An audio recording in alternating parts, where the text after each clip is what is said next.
La majestad abatida de Cristo. Que en la cruz Él derramó su sangre para liberarme del pecado. Y los hombres que custodiaban a Jesús se burlaban de él y le golpeaban, y vendándole los ojos, le golpeaban el rostro, y le preguntaban, diciendo, profetiza, ¿quién es el que te golpeó? Y decían otras muchas cosas injuriándole. Lucas 22, 63 a 65. Yo supongo que toda esta crueldad ocurrió mientras nuestro Señor estaba delante de Caifás, a altas horas de la noche, antes de que el Sanedrín en pleno se hubiera reunido para celebrar su juicio al despuntar el alba. Sus enemigos tenían tanta prisa de condenarle que, tan pronto como llegó a casa del sumo sacerdote, procedieron a un interrogatorio preliminar para definir la táctica a seguir para obtener el veredicto de culpabilidad en su contra. Después de condenarle dentro de este proceso sumario e ilegal, sin un juicio adecuado, le entregaron a la custodia de sus oficiales hasta que, llegada la mañana, convocaran al resto de sus compañeros, para repetir de nuevo la farsa de enjuiciar al que reconocían como inocente. Mientras estos oficiales tenían a Cristo bajo su custodia, muy bien habrían podido concederle un resquicio de paz y de tranquilidad. De conformidad a las normas de todas las naciones civilizadas, un prisionero mantenido en custodia debe ser protegido de insultos y malos tratos, mientras se encuentre en esa condición. Independientemente de cuál sea el castigo resultante, después de haber sido juzgado y encontrado culpable, mientras no se dicte su sentencia, recibe la protección del Estado que lo arrestó, y no debe ser sometido a insultos ni a injurias. Pero en este caso, igual que salvajes, los jueces de nuestro Señor le abandonaron en manos de esos seres abyectos que eran utilizados para desempeñar los trabajos sucios, y esos perversos individuos cumplieron muy bien su cometido, tratándolo con una mezcla de crueldad y de escarnio. Los hombres que custodiaban a Jesús se burlaban de él y le golpeaban. ¿No le podían conceder un poco tiempo de descanso? Tal como había sido profetizado desde hacía mucho tiempo, ellos veían por la demacración de su persona, que era, varón de dolores, experimentado en quebranto. Seguramente ya estaba a punto de desfallecer por el violento trato que había recibido, tanto antes como durante los interrogatorios preliminares delante de Anás y Caifás. Sus verdugos seguramente se dieron cuenta de cuán exhausto estaba, y sin embargo, no sintieron ninguna piedad por él, por causa de sus corazones duros e insensibles, y no le dieron ninguna tregua, ni le proporcionaron oportunidad alguna para que se preparara para responder a los cargos que iban a ser presentados en su contra.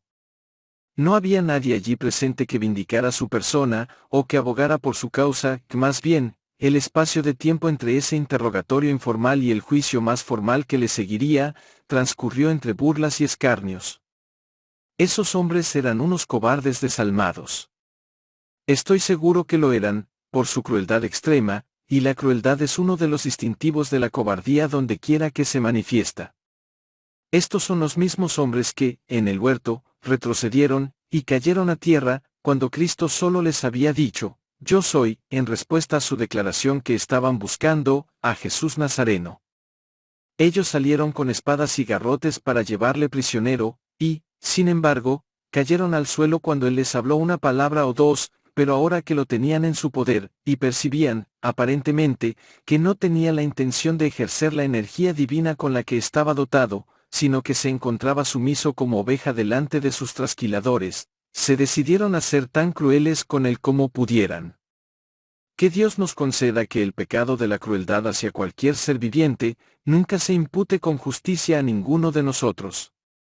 Si has actuado con crueldad, aunque sea hacia lo más ínfimo de la creación, debes despreciarte, pues eres de un orden inferior a la criatura que torturaste, y si estos hombres hubieran juzgado rectamente, se habrían despreciado a sí mismos. Me parece que eran de lo más aborrecible de la humanidad, pues teniendo en su poder a un ser que sufría con mansedumbre, en vez de mostrar un rasgo de humanidad hacia él, le ultrajaban de manera indecible, burlándose de él y atormentándole, dando rienda suelta a su vil naturaleza a su máximo. Y, pienso que podemos obtener provecho espiritual al considerar esta etapa terrible del sufrimiento de nuestro Señor. Primero, quiero que contemplen en su imaginación a la majestad abatida. Allí está Jesús de Nazaret. No voy a procurar retratarlo. No ha existido nunca un pintor que haya podido pintar los rasgos de ese rostro maravilloso. El arte más refinado no ha sido capaz de conquistar todavía este punto, aunque tome prestados de las propias escrituras su bosquejo y sus colores. La mano más diestra se torna insegura en la presencia de uno que es glorioso en sus tormentos. Por tanto, no voy a intentar bosquejar un retrato de mi Dios y Señor, sino que les pediré, simplemente, que le contemplen por la fe, vestido con su túnica sin costura, atado, en manos de los oficiales que, rodeándole, le escarnecían y se burlaban de él. Fijen sus ojos para que descansen en él con una mirada de amor, y considérenlo como el grandioso centro del afecto de su corazón. ¿Qué pueden ver, ustedes que creen en su deidad y que afirman que es Dios verdadero de Dios verdadero? Si el Espíritu de Dios abre tus ojos, verás allí a la omnipotencia cautiva. Los hombres que custodiaban a Jesús no sabían realmente quién era, creían que era un pobre campesino de Galilea, pues le delataba ese acento regional, veían a un hombre humilde, inofensivo, demacrado, y como había sido entregado a su custodia, era prácticamente su prisionero. No reconocían que él era el Dios Todopoderoso, la misma deidad que creó los cielos y la tierra, pues todas las cosas por él fueron hechas, y sin él nada de lo que ha sido hecho, fue hecho. Él era, en aquel preciso momento, quien sustenta todas las cosas con la palabra de su poder, que, en medio de toda su debilidad, y entre todos sus sufrimientos, incluso en esa condición, era Dios sobre todas las cosas, bendito por los siglos, y todos los santos ángeles le seguían adorando. ¿Acaso no es un misterio muy grande que la omnipotencia quedara cautiva de esta manera? Qué maravilloso es que quien puede crear y puede destruir según el puro afecto de su voluntad, se haya revestido de nuestra naturaleza, y en esa naturaleza se haya abatido tanto como para permitir ser sometido por los elementos más crueles y soeces de la humanidad. Qué maravillosa muestra de condescendencia encontramos aquí. La omnipotencia permite ser sujetada, y nunca se muestra más omnipotente que cuando se sujeta a sí misma para ser la prisionera de hombres pecadores. Contemplen nuevamente a esta majestad abatida, y verán a la gloria escarnecida, pues los hombres que custodiaban a Jesús se burlaban de él. Para ellos, él era un candidato perfecto para el ridículo y el escarnio por haberse proclamado rey, cuando ni siquiera contaba con un ejército armado ni con multitudes de seguidores que tuvieran la esperanza, aunque fuera durante un segundo, de oponerse al poderoso César que mantenía a Israel bajo servidumbre. ¡Ay! Había una gloria en Cristo que se había dignado velar y ocultar por un tiempo, pero que los ángeles contemplaban y adoraban, y sin embargo, estos hombres se burlaban de él. Hay algunos temas que enmudecen al comentarista, y este tema tiene un efecto semejante en mí. Me parece sorprendente que el Dios que reinaba en gloria sobre miríadas de santos ángeles, fuera escarnecido por unos infieles que no habrían podido vivir ni siquiera un instante más en su presencia, si él no se los hubiese permitido. Sin embargo, veo en mi texto que el Creador de los cielos y la tierra, permaneció allí para ser despreciado y desechado entre los hombres, y para ser tratado con el mayor oprobio y escarnio. Yo podré decir esto, pero ustedes no se dan cuenta de lo que significa. Este es uno de esos grandiosos misterios de la fe que nos asombra. Lo creen sin la menor duda, y sin embargo, en la medida que tratan de abarcarlo y comprenderlo, en esa misma medida los elude y se eleva por encima de ustedes. Así, vemos a la omnipotencia cautiva y a la gloria escarnecida. A continuación, vemos a la bondad golpeada, la bondad perfecta, infinita e inefable, es golpeada, herida, atacada, asaltada. Los hombres que custodiaban a Jesús se burlaban de él y le golpeaban. Golpear a la depravación es un acto de justicia, que incluso alzar la espada en contra de la opresión, no siempre es algo condenable, pero golpearlo a él, que nunca le hizo mal a nadie, sino que ha hecho el bien a todos los hombres, y ha concedido a algunos de ellos todo el bien concebible, esto es ciertamente bestial. El bendito Hijo de Dios, allí, tenía en su alma esa misericordia que permanece para siempre, y sin embargo, le golpeaban, ardía en su corazón un amor que las muchas aguas no podrán apagar, ni ahogarán los ríos, y sin embargo, ellos le golpeaban. Él no había venido en misión de venganza, sino para traer paz y buena voluntad a los hombres, y para establecer un reino de gozo y amor, y sin embargo le ataron. ¡Cuán admirable! Es maravilloso que la bondad sea tan buena que acepte someterse a esta vergonzosa indignidad, nadie excepto la bondad divina se habría sometido a ella. Vean lo que estos burladores y golpeadores hicieron después a nuestro Señor. Sacaron un pañuelo, o un trapo de algún tipo, y lo pusieron sobre sus ojos. La omnisciencia vendada. En verdad, no puede ser vendada, sin embargo, en el Cristo, había esa omnisciencia de la deidad, y, hasta donde les fue posible, estos hombres le vendaron con la esperanza de que no pudiera ver lo que estaban haciendo. Yo conozco a algunas personas que procuran actuar de esta manera en estos momentos. El único Dios que tienen es un Dios ciego. Ellos creen en lo que llaman las fuerzas de la naturaleza, y luego hablan condescendientemente de Dios como si fuese únicamente la suma de las fuerzas de la naturaleza que obran de conformidad a ciertas leyes mecánicas que no pueden ser alteradas jamás. El Dios en quien profesan creer, es un Dios que no ve. Nos dicen que es inútil orar, o niegan que Dios se interese en individuos tan insignificantes como nosotros. Yo recuerdo haber leído acerca de esos dioses de los filósofos: tienen boca, mas no hablan; tienen ojos, mas no ven; orejas tienen, mas no oyen; tienen narices, mas no huelen; manos tienen, mas no palpan; tienen pies, mas no andan; no hablan con su garganta. Semejantes a ellos son los que los hacen, y cualquiera que confía en ellos. Pero, nuestro Dios está en los cielos, viendo todo lo que sucede, y haciendo conforme a su agrado entre las huestes de arriba y en medio de los hombres abajo. Ahora no podría ser vendado, como una vez lo fue, cuando se humilló para llevar nuestra naturaleza, y para cargar con nuestro pecado. Sin embargo, es sumamente sorprendente que haya permitido jamás que esta indignidad fuera cometida contra él. La esposa del cantar en verdad canta, sus ojos, como palomas junto a los arroyos de las aguas, que se lavan con leche, y a la perfección colocados, sobrepasando a las mismas estrellas del cielo en su esplendor, que le circundan todo alrededor. Sus ojos ardían de amor, y en ellos resplandecían brillantes diamantes de piedad por todos los dolores de humanidad. Sin embargo, aquellos hombres crueles ocultaron esos ojos preciosos suyos, vendando al Cristo de Dios.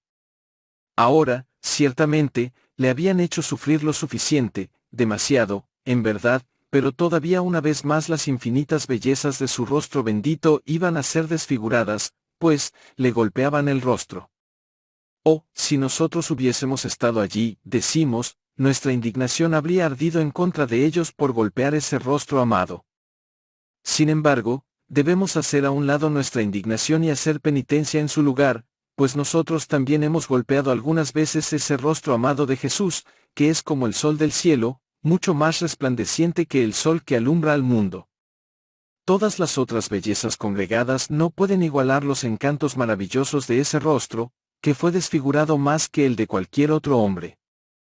No hay nada bajo el cielo, ni en el cielo mismo, que pueda rivalizar con el rostro del bienamado. Sin embargo, esos hombres lo golpearon. Pienso que un ángel se estremecería de horror al escuchar por primera vez que los hombres golpearon el rostro de su Señor. No era sino su rostro humano, es verdad, pero allí golpearon a toda la deidad que podían alcanzar. Se trataba del hombre golpeando a Dios en el rostro. Una bofetada en el rostro de la deidad fue lo que eso realmente significó.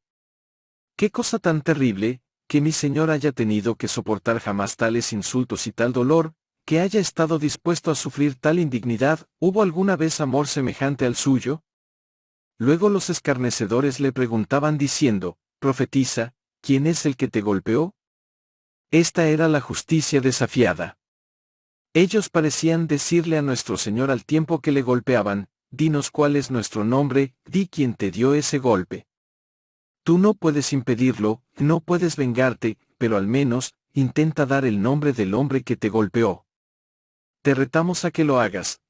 Él ya había registrado sus nombres, y un día descubrirán que los conocía a todos, pues no hay nadie que golpee al Salvador que no experimente en persona los golpes que propinó, a menos que se arrepienta de su pecado. La justicia fue desafiada cuando le golpeaban el rostro, y le preguntaban, diciendo: «Profetiza, ¿quién es el que te golpeó?». Repito que no soy capaz de hablar dignamente de un tema como este, y estoy seguro que nunca lo seré mientras viva. No está al alcance de labios de barro, usando palabras hechas de aire, poder describir los sufrimientos condescendientes de aquel que, aunque era llamado con justicia, admirable, consejero, Dios fuerte, Padre eterno, príncipe de paz, se humilló tanto que permitió ser escarnecido, golpeado, vendado y golpeado de nuevo por ustedes y por mí. Angustiado, lo intento una y otra vez. Pero mis esfuerzos son todos vanos. Nuestra lengua no puede articular palabra ahora. Debemos morir para poder hablar de Cristo. La maravilla de esta majestad abatida puede ser descrita mediante 4 palabras. La primera palabra es que, en medio de toda esta tortura, nuestro Señor fue muy paciente. No hubo un viso de ira en sus mejillas, ni un destello de enojo reflejado en sus ojos. Lo soportó todo, lo aguantó todo en su alma, con paciencia divina, con la misma paciencia del Dios de la paciencia. La siguiente palabra es que guardó silencio en medio de toda esta crueldad, no expresó ni una sola palabra de queja ni de condenación contra sus verdugos. Esto demuestra su verdadera grandeza. La elocuencia es algo fácil cuando se la compara con el silencio, y tal vez no habría sido cierto de Cristo que jamás hombre alguno ha hablado como este hombre, si no hubiera sido cierto también que jamás hombre alguno enmudeció como este hombre.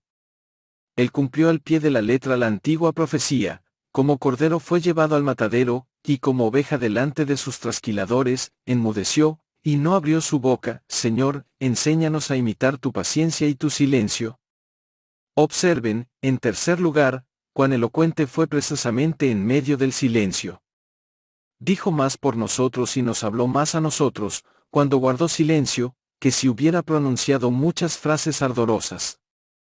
En la calma y serenidad de Cristo en presencia de esos crueles perseguidores, en el carácter de Cristo lleno de perdón en las circunstancias más exasperantes, y en la paciencia de Cristo bajo esos sufrimientos incomparables, vemos una elocuencia sin par. Y sin embargo adviertan algo muy triunfante en las aflicciones de nuestro Salvador. Aunque le he llamado paciente, silencioso, y elocuente, también debo llamarle victorioso. Sus perseguidores no lograron que él cediera a la ira. No pudieron destruir su misericordia. No pudieron apagar su amor. No pudieron presionarlo para que pensara en sí mismo. No lograron hacerle declarar que no podría seguir adelante con su obra de salvación de los pecadores, pues los hombres habían comenzado a burlarse de él y a golpearle, y a tratarle con desprecio. No. Cristo, con un alma fuerte, persevera en su obra de misericordia, como un vigoroso cazador que persigue a su presa en las montañas, saltando de risco en risco, y de peñasco en peñasco, desafiando el peligro y la muerte, hasta cazar a la criatura tras cuya pista ha corrido. Así, oh tú, Cristo poderoso, cumpliste tu glorioso propósito de amor y misericordia. Tú llevaste cautiva la cautividad por el sufrimiento hasta el amargo fin, y todo eso fue infligido sobre ti hasta la muerte de cruz. Así he procurado retratar a la majestad abatida, pero no he sido capaz de describir ni la majestad de Cristo ni su abatimiento como merecen ser descritos. Mediten en esos temas, y pidan al Espíritu Santo que les dé la capacidad de verlos de una manera que la naturaleza humana, por sí sola, no podría hacerlo. 2. Ahora, prosigo a comentar que mi texto, en segundo lugar, nos muestra al pecado en su diversión. Toda esta triste escena representa lo que hizo el pecado cuando se le presentó la oportunidad, cuando todas las ataduras restrictivas fueron soltadas, y pudo actuar de conformidad a su perversa voluntad. También representa lo que el pecado todavía sigue haciendo, en la medida de sus posibilidades, y lo que el pecado siempre haría, si no fuera restringido por el poder todopoderoso de Dios. Entonces, ¿qué es lo que hace el pecado en su hora de libertad? Los invito a que adviertan, primero, y presten particular atención a cualquier parte que se aplique individualmente a ustedes, la frivolidad del pecado.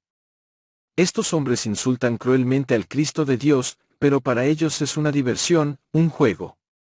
Juegan a vendarle. Se trata simplemente de un pasatiempo y de un entretenimiento para ellos. Es triste, en verdad, que el pecado sea lo que los hombres llaman una diversión, y sin embargo no necesito recordarles cuán a menudo es así, aún ahora, para muchos. Lo persiguen con la mayor avidez, y lo llaman placer a lo que provoca a Dios, llaman placer a lo que crucificó a Cristo.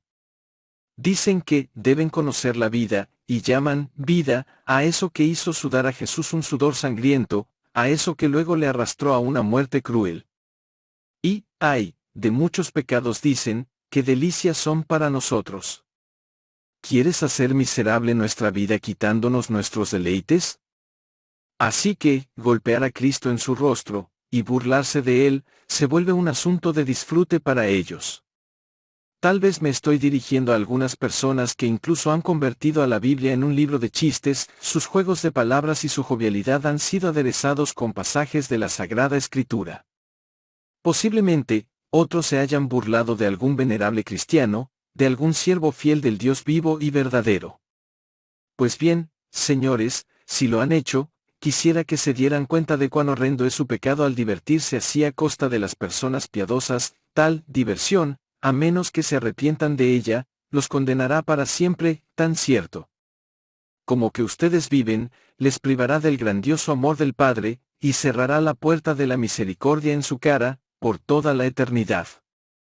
Sin embargo, así es como actúa el pecado cuando disfruta de libertad, ay, y se divierte incluso con las heridas de un Dios crucificado. Ay, que esto pueda ser así. Observen, a continuación, el absoluto desenfreno del pecado.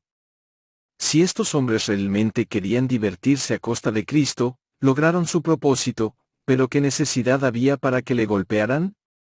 ¿Qué necesidad había de toda esa innecesaria crueldad con la que le sometieron a tal vergüenza y dolor? Si Cristo debía morir, al menos podían dejarle morir en paz. ¿Por qué escupir su rostro? ¿Por qué esos terribles azotes? ¿Por qué esa dolorosa agravación de sus dolores? Eso fue debido a que los hombres pecan por puro desenfreno. He sabido de gente que peca de formas tan extrañas que me he preguntado por qué lo hicieron. No fue por placer que al menos, no pude ver ningún placer en ello. Condujo a la total infelicidad a la familia del propio individuo, y los redujo, tanto a la familia como a él, a una pobreza extrema. ¿Qué diversión o gozo puede haber en ello? Parece que algunas personas no podrían ser felices a menos que estén involucradas en volverse infelices eternamente. No están contentos si no cometen alguna extravagancia en el pecado, y si no hacen de sus vidas un serie atroz de rebeliones contra Dios. Si algunos de ustedes han sido alguna vez culpables de tal desenfreno en el pecado, que el Espíritu Santo haga penetrar en ustedes una influencia llena de gracia, para que no vuelvan a afligir al Cristo de Dios, sino que ustedes mismos sean afligidos por haber pecado tan desvergonzadamente en contra de Él. Además, observen a continuación, la crueldad del pecado.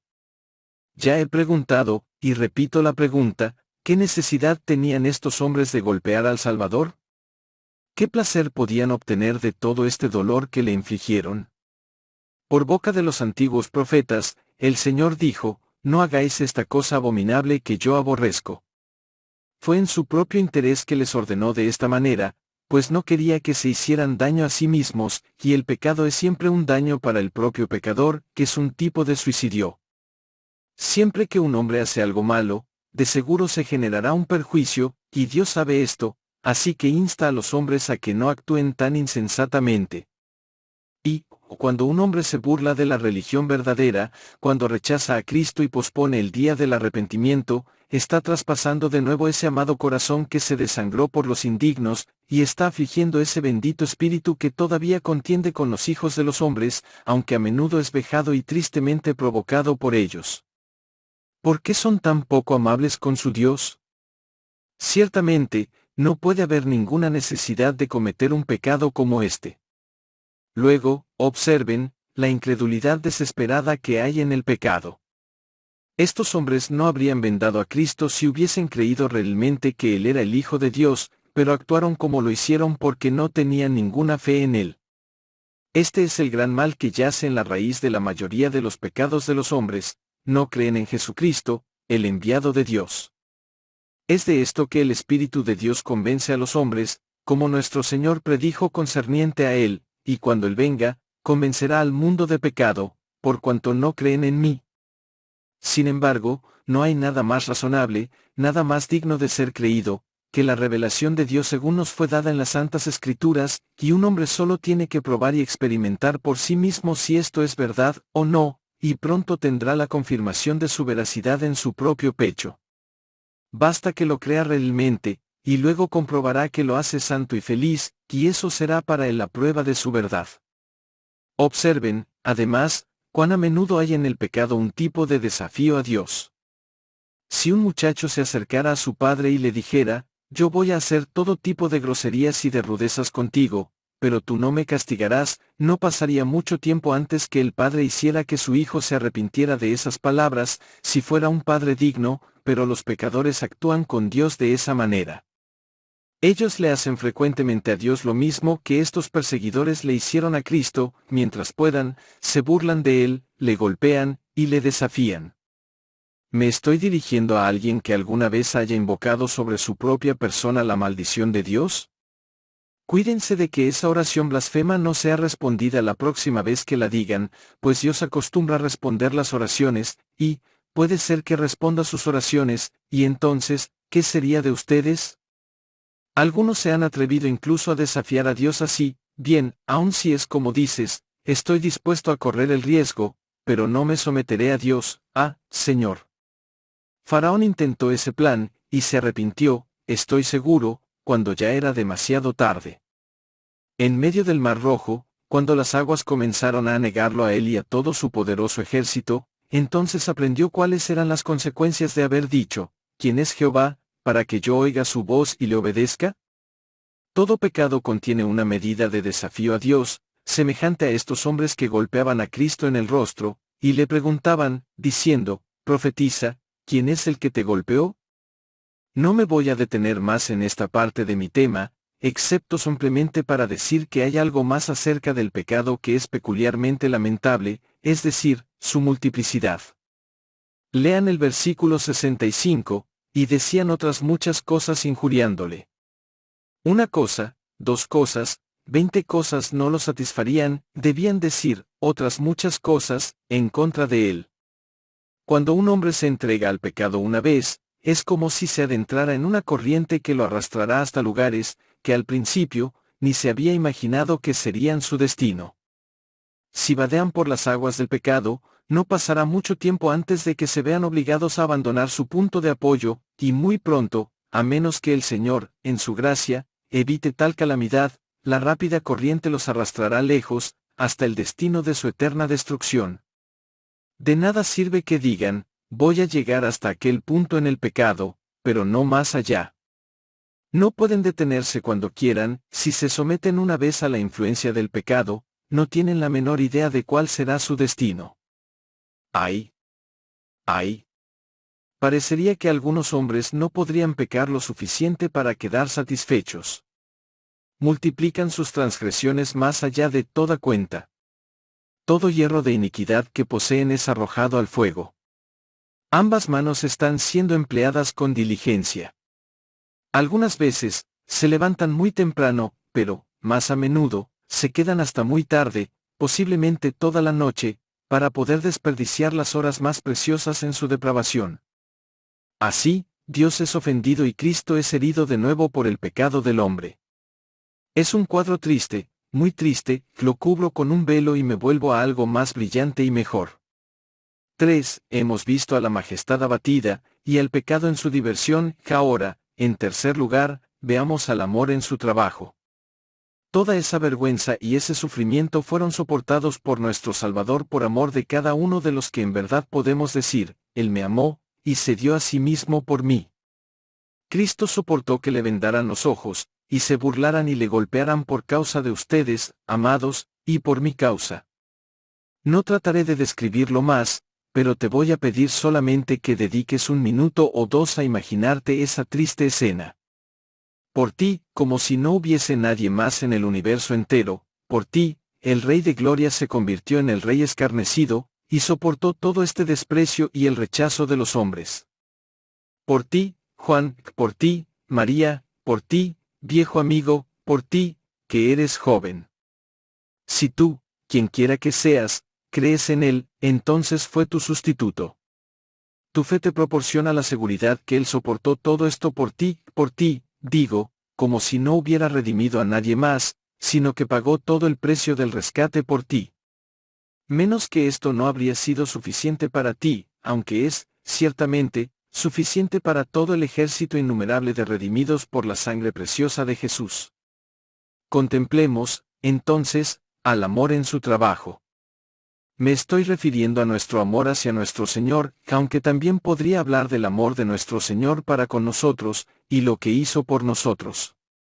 ¿Qué hará nuestro amor para demostrar cuán agradecidos estamos con Jesús por todo lo que soportó por nosotros? Bien, primero, debe pedirle a la penitencia que confiese. Vamos, corazón mío, aquí hay espacio para la manifestación de tu dolor. ¿Por qué fue escarnecido Cristo en Jerusalén? En verdad, porque tú te has burlado de Dios con oraciones que no eran oraciones, con himnos cantados descuidadamente, con la lectura de las Santas Escrituras como si fueran meros escritos de hombres, con profesiones de religión huecas y vacías.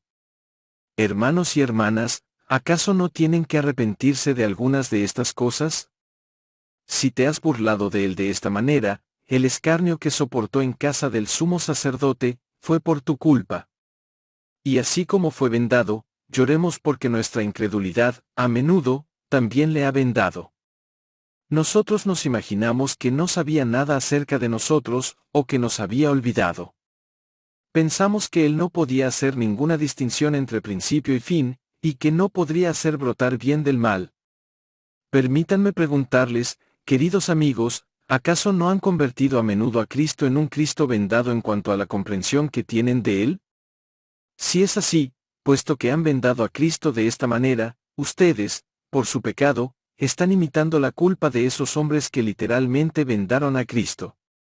Y así cuando vemos que fue golpeado, debemos dolernos al recordar que fue escrito de Él, mas Él fue molido por nuestros pecados, que el castigo de nuestra paz fue sobre Él, y por su llaga fuimos nosotros curados. Cada pecado que hemos cometido ha abierto un surco de sangre en su preciosa espalda. Esos moretones esparcidos sobre sus sagrados hombros, fueron causados por los azotes crueles que cada uno de nosotros ha propinado con nuestras transgresiones. Oh, amados, lloren al verle soportando lo que ustedes debían haber soportado. Y al leer que los hombres le hacían preguntas insolentes mientras sus ojos estaban vendados, pregúntate a ti mismo, oh Hijo de Dios, si no has hecho lo mismo con frecuencia. ¿Nunca has pedido una señal en vez de caminar por fe? Yo confieso que algunas veces he deseado tener una señal o indicación del pensamiento de mi Señor. Es precisamente lo que estos crueles hombres esperaban de Cristo, que ellos procuraban que Él les demostrara que los conocía a pesar de que sus ojos estaban vendados.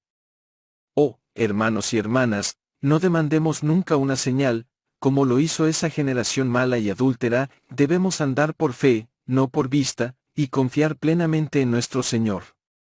Debido a que no hemos confiado en Él como debíamos hacerlo, y hemos demandado señales y signos de Él, hemos sido demasiado semejantes a estos hombres que le preguntaban, diciendo, profetiza, ¿quién es el que te golpeó? Dije que veríamos al amor en su trabajo, por lo que a continuación quiero que su amor exhorte a la fe a confiar en Cristo. Vamos, queridos amigos, en todo este sufrimiento de nuestro Salvador, veamos razones renovadas para confiarnos más enteramente en las manos de Cristo.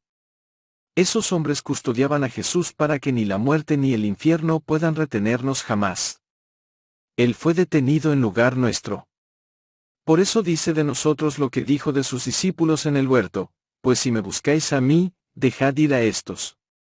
El grandioso sustituto es detenido como prisionero para que todos aquellos por los que Él se constituyó como fianza, puedan ser dejados en libertad para siempre. Él también fue escarnecido, y, ¿con qué fin? Nosotros merecemos vergüenza eterna y desprecio por nuestro pecado, pero Él asumió toda esa vergüenza sobre sí, e hizo este maravilloso intercambio, al vestirse con los harapos de nuestra vergüenza, nos dijo, toma mi resplandeciente manto, y póntelo, y ahora, la gloria que Él tenía con el Padre desde la eternidad, la ha puesto sobre su pueblo, para que sean semejantes a Él, y puedan estar con Él donde Él está por toda la eternidad. ¡Cuán maravilloso intercambio es este! Así como Tomás leyó la deidad de Cristo en sus heridas, así leo yo la gloria eterna de su pueblo en el escarnio que soportó a nombre nuestro. Contemplen a su Señor golpeado. ¿Por qué razón no podrá haber golpes ni heridas para ustedes ni ahora ni en la eternidad? Ustedes salen libres pues Jesús ha soportado todo lo que ustedes merecían soportar, que Él aguantó golpe tras golpe para que ningún golpe caiga sobre ti. También, ¿por qué fue vendado Jesús, sino para que nosotros fuéramos capaces de ver? Nuestro pecado nos ha cegado para todo lo que era digno de verse, pero su muerte ha quitado las escamas, y ahora podemos ver porque Él fue vendado. Porque Él permitió que estos miserables malhechores vendaran sus ojos, los nuestros están ahora sin vendas, y estarán más libres de vendas en aquel día cuando le contemplemos cara a cara, y ya no nos separemos de Él. ¿Y por qué injuriaron a Jesús diciendo otras muchas cosas con las que le acusaban falsamente? Le injuriaron para que nosotros fuésemos justificados. Él fue acusado injustamente y calumniado para que nosotros pudiésemos preguntar osadamente, ¿quién acusará a los escogidos de Dios? Dios es el que justifica. ¿Quién es el que condenará? Cristo es el que murió. Por tanto, alégrense, amados. Al tiempo que deben dolerse por los sufrimientos de su Señor, regocíjense por lo que esos dolores han traído para ustedes, y lo que continuarán trayendo a lo largo de toda la eternidad. Ahora, finalmente, que nuestro amor, en su trabajo despierte nuestro celo de consagración a nuestro Señor. ¿Fue mantenido cautivo? Entonces ordeno a mi más ardiente celo a que me llene de devoción por su causa. ¿Fue detenido de esta manera por mí? Entonces Él me sostendrá y nunca me soltará. Señor mío, yo te entrego mi vida, mi todo, a ti, para ser tu prisionero voluntario para siempre. Toma estos ojos, estos labios, estas manos, estos pies, este corazón, y así como tú fuiste y eres todo mío, déjame ser completamente tuyo. ¿Acaso no es esta una justa retribución? ¿Acaso algún hijo de Dios tiene alguna objeción? Luego, a continuación, así como le despreciaron, ven, alma mía, ¿qué dices tú a esto? Pues, que voy a despreciar al mundo que despreció a mi Señor y Salvador. Oh, mundo, mundo, mundo, tú eres un elemento ciego, de ojos nublados, de corazón negro por haber tratado así a mi Señor. ¿Acaso voy a acatar tus costumbres? ¿Acaso voy a adularte? ¿Pediré tu aplauso? No, tú estás crucificado para mí.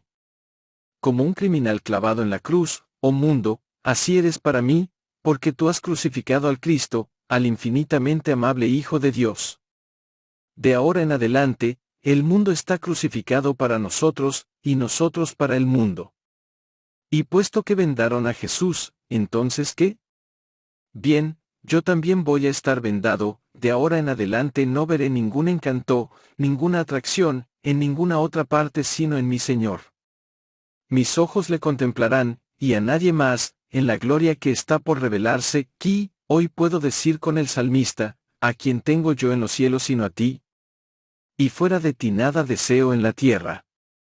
Camina a través del mundo, amado hermano, vendado para todo lo demás excepto para Cristo, y estarás haciendo lo correcto. Y puesto que golpearon a Jesús en el rostro, ¿qué haremos tú y yo para mostrar cuánto amamos ese rostro que fue maltratado de manera tan vergonzosa? Mi corazón me presenta una visión de esa sagrada cabeza, que una vez fue herida, circundada por la corona de espinas, ese amado rostro, tan herido y golpeado, y sin embargo, más hermoso que todas las otras bellezas del cielo. Jesús, Hijo de Dios, e Hijo del Hombre, nosotros realmente te adoramos, y nos apresuramos a besar tus pies, en adoración amorosa, y lo hacemos con el mayor gusto porque hombres perversos te golpearon en la mejilla. Rendimos reverencia y amor alegremente a quien una vez fue abofeteado por seres abyectos, y posteriormente fue clavado al madero maldito. Y puesto que estos hombres decían otras muchas cosas injuriándole, vengan, hermanos míos, digamos muchas cosas en alabanza suya, que, hermanas, únanse en el santo ejercicio. Nadie impedirá que nuestros labios, defectuosos como son, hablen en honor de nuestro amado Señor.